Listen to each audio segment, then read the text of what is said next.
लोकसभा चुनाव की तैयारियों को समाजवादी पार्टी ने किया तेज। अखिलेश यादव मध्य प्रदेश के बाद अब पहुंचे हरियाणा। हरियाणा में अखिलेश को सुनने के लिए लाखों की संख्या में पहुंची जनता।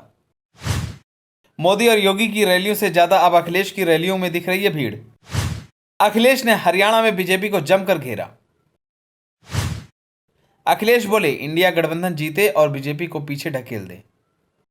चलिए आपको बताते हैं अखिलेश ने आगे और कुछ क्या कहा। 2024 में होने वाले लोकसभा चुनाव को लेकर बीजेपी से पहले अब समाजवादी पार्टी ने अपना जाल बिछाना शुरू कर दिया है। अखिलेश यादव ने अब जाति जनगणना के जरिए धार देना शुरू कर दिया है।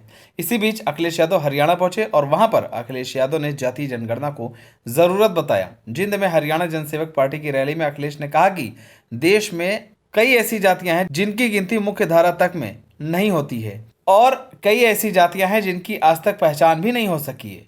इसके साथ ही अखिलेश ने कहा कि इंडिया गठबंधन जीते और बीजेपी को पीछे ढकेल दें।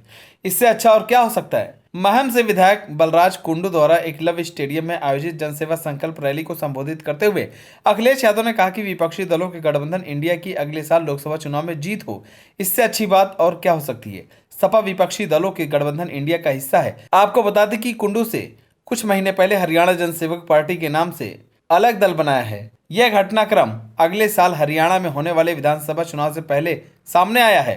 हरियाणा में भाजपा जेजेपी गठबंधन की सरकार है। इसी को लेकर अखिलेश ने कहा कि उनकी पार्टी यह सुनिश्चित करने की दिशा में काम करना जारी रखेगी कि पिछड़ी जातियों और वर्गों के लिए अधिकार और सम्मान मिले। सपा मुखिया ने कहा कि आज पूरा देश जाति जनगणना चाहता है क्योंकि आजादी के इतने वर्षों के बाद भी कई पिछड़े लोग हैं जिनकी गिनती नहीं हो पाई और हम उन्हें मुख्य धारा में नहीं ला सके। अखिलेश ने आगे कहा कि देश में कई जातियां ऐसी हैं जिनकी पहचान नहीं हो सकी है, इसलिए जाति जनगणना की जो आवाज कभी उत्तर प्रदेश से उठाई जाती थी वह आज बिहार में गूंज रही है।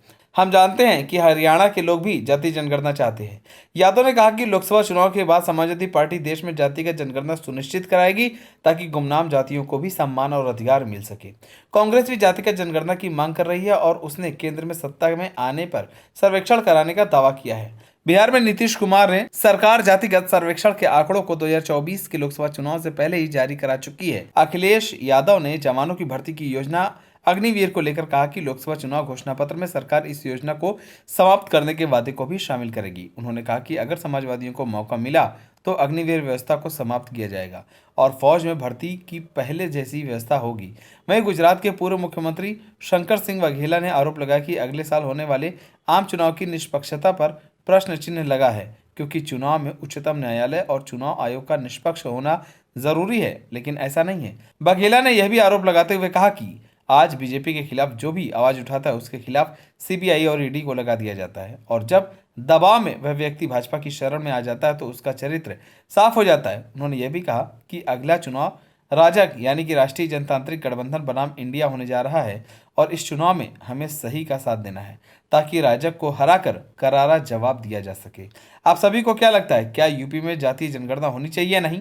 हमें कमेंट कर जरूर बताएं। अगर आप नए हैं तो हमारे चैनल को सब्सक्राइब करें।